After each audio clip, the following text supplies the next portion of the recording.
այսօր կարծիքի տաղավարում հյուրընկալել ենք հանուն սոցիալական արդարության կուսակցության նախագահ Արմեն Ղուկասյանին, նրա հետ խոսելու ենք արտաքին քաղաքականությունից, Հայաստան-Ռուսաստան հարաբերություններից, վերջերս ԱՄՆ փոխնախագահի Հայաստան այցի մասին։ Բարև ձեզ, պարոն Ղուկասյան։ Բարև ձեզ։ Այո, շատ մեծ աղմուկ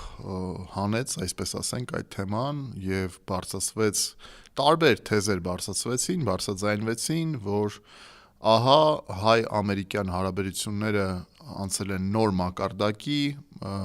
տեղի է ունենում շատ խորը գործընթացներ, ԱՄՆ-ն գալիս է տարածաշրջան, վերջ, խաղաղություն եւ այլն եւ այլն եւ այլն։ Իհարկե ես դրական եմ գնահատում, որ Հայաստան ժամանել է պատմության մեջ ամենաբարձրաստիճան ամերիկյան պաշտոնյա, բայց մենք պետք է հստակ վերլուծենք իրավիճակը, ավելորդ անգամ չոգևորվենք, խոսանք թե դրական կողմերի մասին, թե նաև այն ռիսկերի, որոնք կան, որտեղ յուրաքանչյուր գործընթաց ունի թե իր դրական կողմերը, թե ռիսկային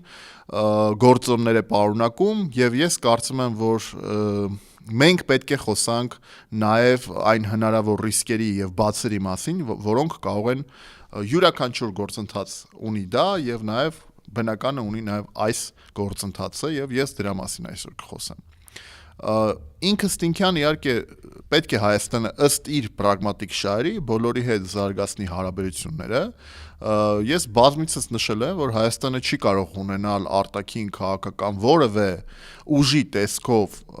ոչ բարեկամ կամ թշնամական երկիր, որովհետև դա իրանով պարունակում է լուրջ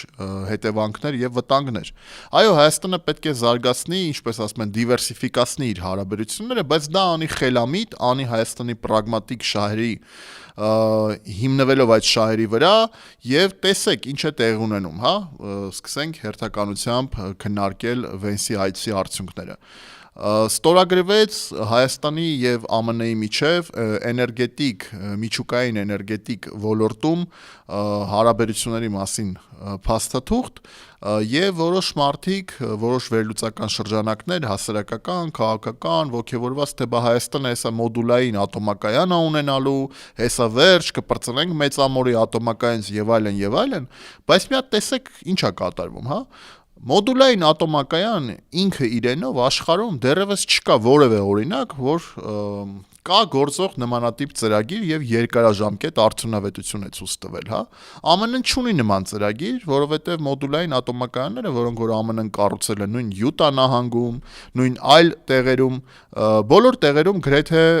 այդ ծրագիրը տապալվել է, որովհետեւ թե ժամկետների առումով ավելի երկարաժամկետ է արդյունքում ստացվել, թե ծախսերի առումով նախնական բյուջեն 5-6 միլիարդ դոլարից մինչև 10-12 միլիարդ դոլարի է հասել, եւ պետք է մենք ասենք հետեւյալը, որ ի վերջո սպառողի համար այդ սակագինը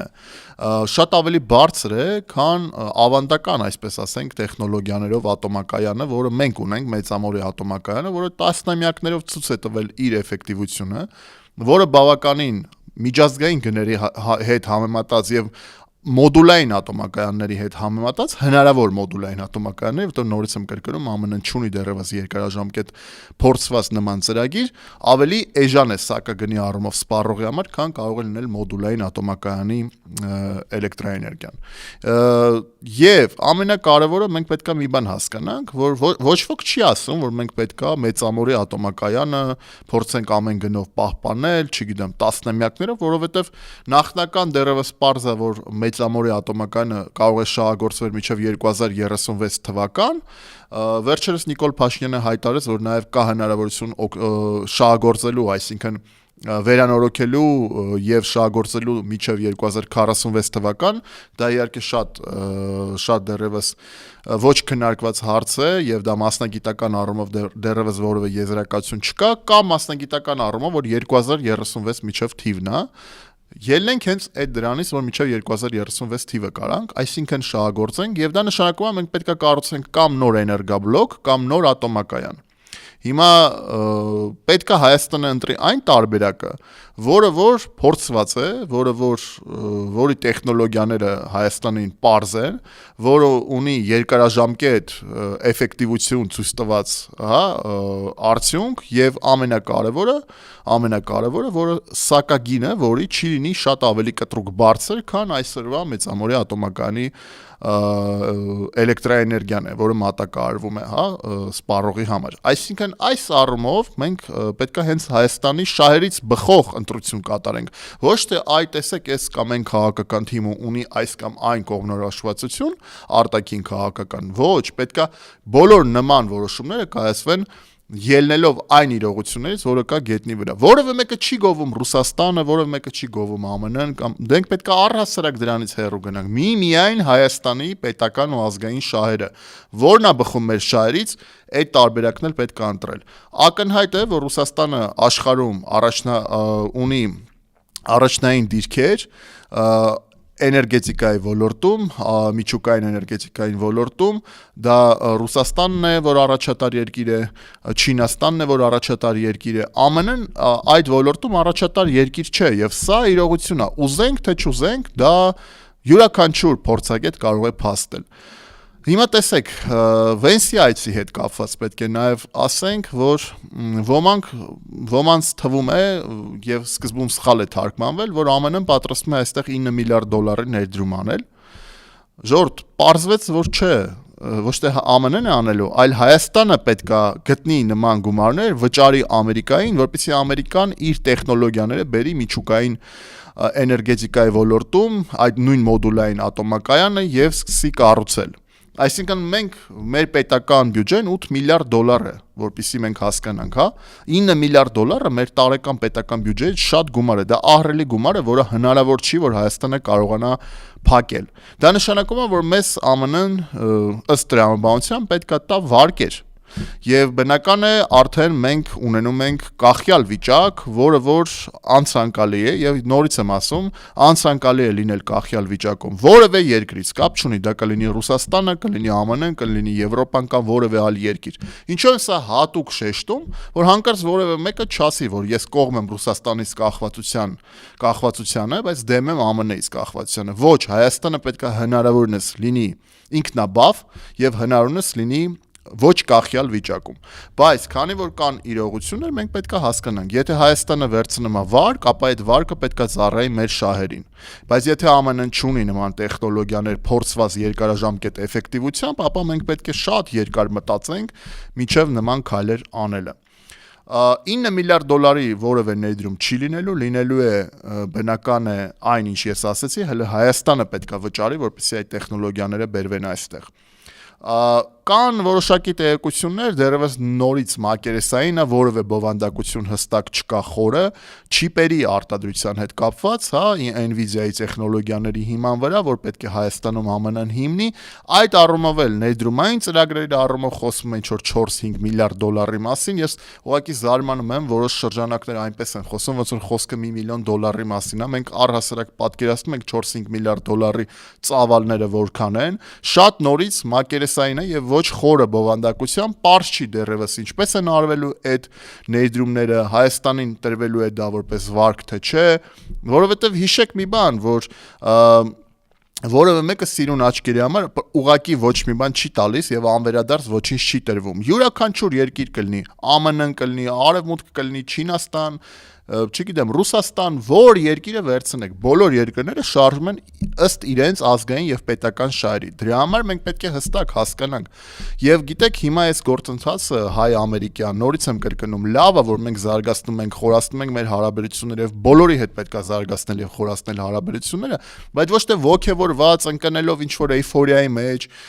եւ գիտեք, հարցերի պատասխանները շատ կարեւոր են։ Դեռևս կան ինչ-որ մակերեսային փաստաթղթեր, մակերեսային խոսակցություններ, չկան որևէ կոնկրետացումներ, չկա որևէ գետնի վրա արդեն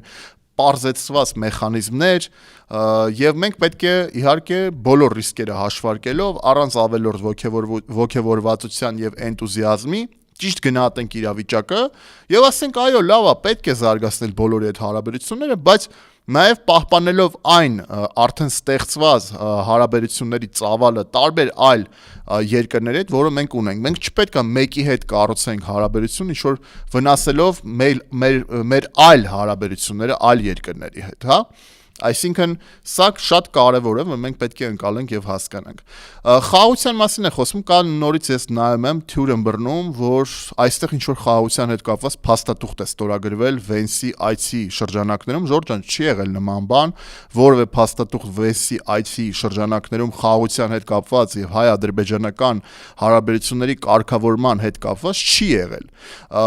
Եվ իրականում կա դեռևս նախաստորագրված խաղաղության պայմանագիր, որը նախաստորագրվել է օգոստոսի 8-ին Վաշինգտոնում եւ չկա դեռևս որևէ հստակ վերջնական խաղաղության պայմանագիր, որովհետեւ վերջնական խաղաղության պայմանագիրը պետք է պարունակի շատ ու շատ կետեր, հստակ մեխանիզմներ, հստակ արդեն նոր ստատուս քվո, հա, հարաբերությունների հայ-ադրբեջանական հարաբերությունների, ինչը մենք հիմա չունենք։ Եվ ուզում եմ հիշեցնեմ, որ նորից կա թյուր ըմբռնում, որ ԱՄՆ-ն կարող է լինել մեր անվտանգության երաշխավորը, Ժորժան, մեր անվտանգության երաշխավոր չի կարող լինել ԱՄՆ-ն, որտեղ որևէ փաստաթուղթ գոյություն չունի, որտեղ ԱՄՆ-ն որևէ երաշխիքներ է տալիս Հայաստանին հայ-ադրբեջանական կոնֆլիկտի կարգավորման շրջանակներում օգոստոսի 8-ի փաստաթղթով ԱՄՆ-ն երաշխավոր չի, այլ վկա է եւ դա հստակ գրված է, իսկ վկաները որևէ պարտավորվածություն չունեն, հա, եւ եկեք ԱՄՆ-ից ավելորդ ակնկալիքներ այս պահին չունենանք, որ հետո հիաստապություն էլ չունենանք։ Որոշ շրջանակներ տարածում են եւ թյուր ըմբռնում է ստեղծվում, որ ԱՄՆ-ն մեր անվտանգության երաշխավորն է։ Ժորժան, մեզ ԱՄՆ-ն որևէ բան այդ առումով ոչ խոստացել է, ոչ էլ հստակ որևէ փաստաթղթում նման բան պարտականություն իր վրա որևէ մի փաստաթղթում չի վերցրել եւ սա նորից իրողություն է, որ այդ մենք պետք է հաշվի նստենք։ Այո, հայ-ադրբեջանական հարաբերությունները պետք է կարգավորել, այո, մենք տարածաշրջանում պետք է ամեն ինչ անենք, որ լինի կայուն վիճակ, որ չլինի պատերազմ, որևէ մեկը պատերազմ բնականաբար չի ուզում, ես չգիտեմ տես մարդ բանականություն ունեցող առհասարակ, որ ուզում է պատերազմը ինքը իրենով չարիք է, բայց եկեք հիշենք, որ 241 քառակուսի կիլոմետր գտնվում է Ադրբեջանի օկուպացիայի տակ։ Ուզում եմ հիշեցնեմ, որ Ջերմուկում եւ առհասարակ մեր 241 քառակուսի կիլոմետրը նորից եմ կրկնում։ Ադրբեջանը անօրինական կերպով օկուպացրել է եւ չի պատրաստվում հիմա այս պահին գոնե որևէ անգամ հայտարարություն չկա, որ պատրաստվում են ինչ որ ժամանակի ընթացքում վերադարձնել, հա, եւ դեօկուպացնել։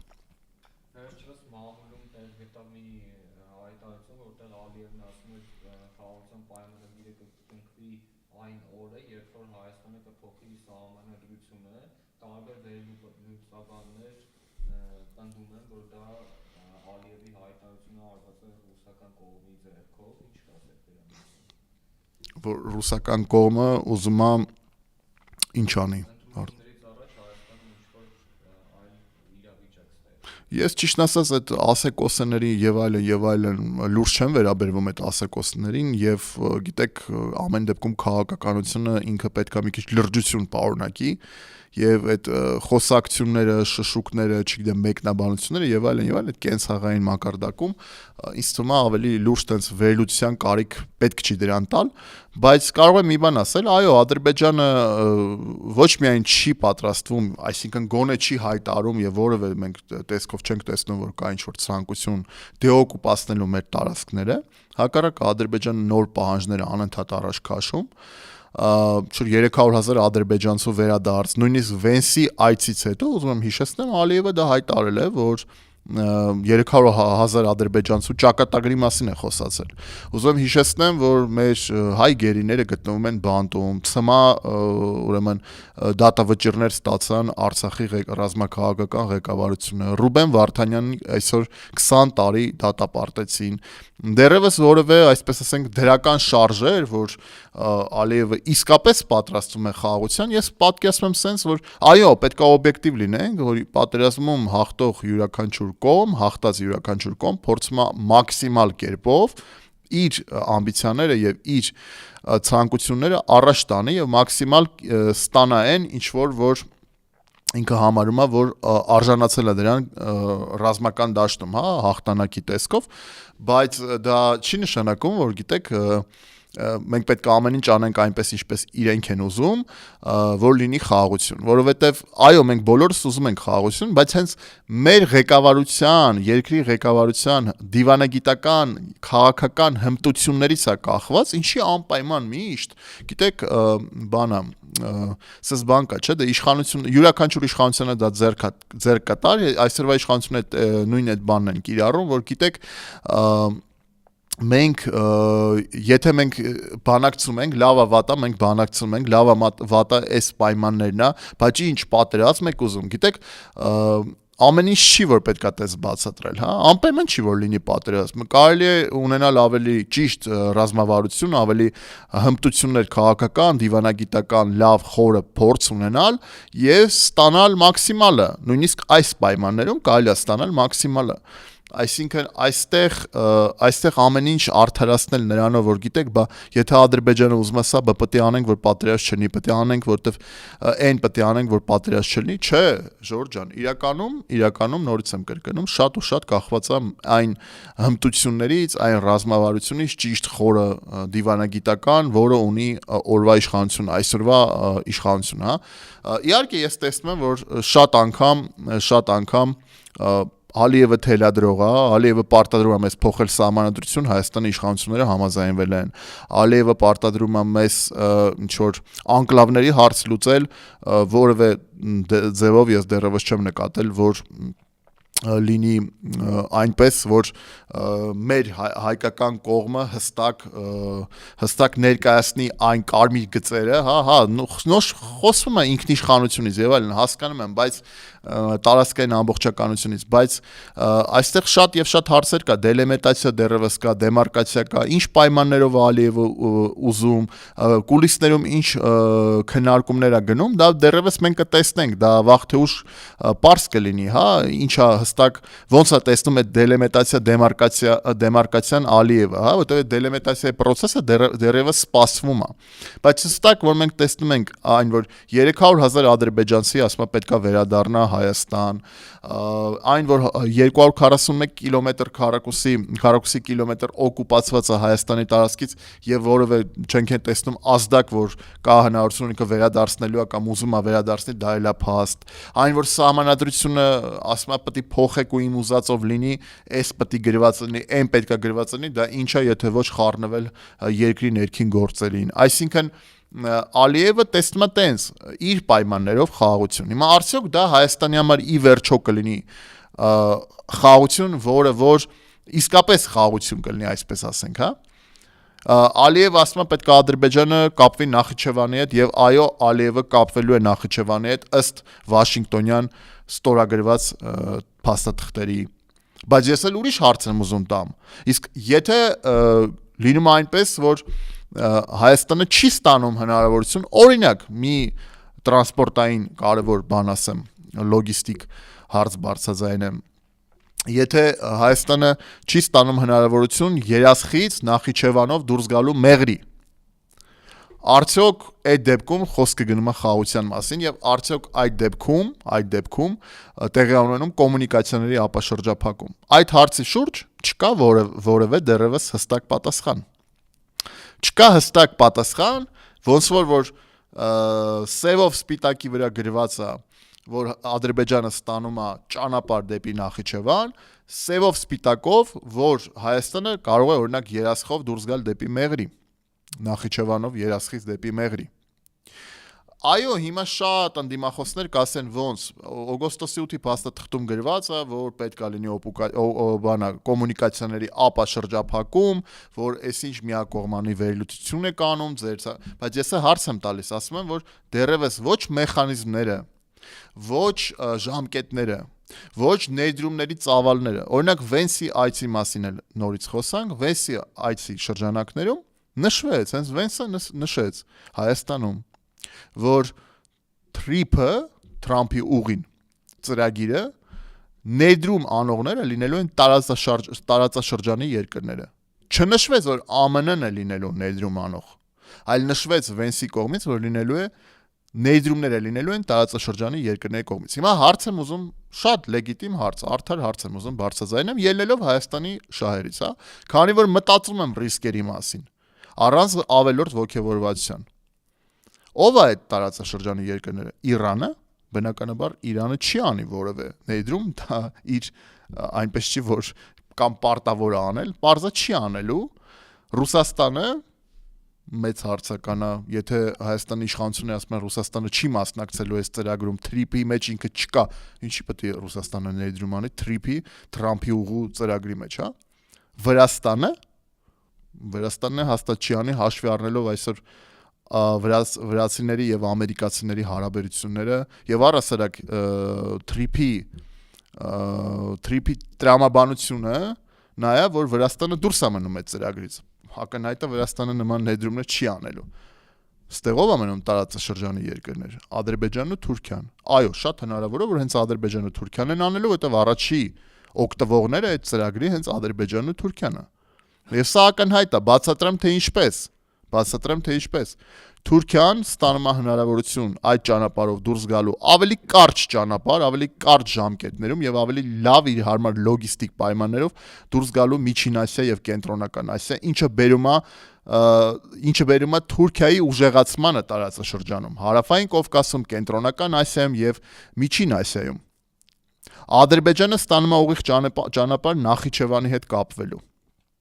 Այսինքն բնական է, որ առաջի շահագրգռված երկրները, որոնք որ կան տարածաշրջանում, դա Թուրքիան եւ Ադրբեջանն է։ Եվ Թուրքիան եւ Ադրբեջանը ակնհայտ է Վենսի ասելով, ըստ տրամաբանության լինելու են հենց այն երկրները, որոնք որ այո ներդրում են անելու այդ ծրագրում։ Հիմա կա ստեղ ռիսկեր, թե չկա։ Այն նրանք, ովքեր ոգևորված, երկու ձեռքով, չգիտեմ, ամեն ինչով պաշտպանում են, լավ եք անում, բայց մեր հանրությանը եկեք նաև ռիսկերի մասին ասեք եւ չի կարող այնպես լինել, որ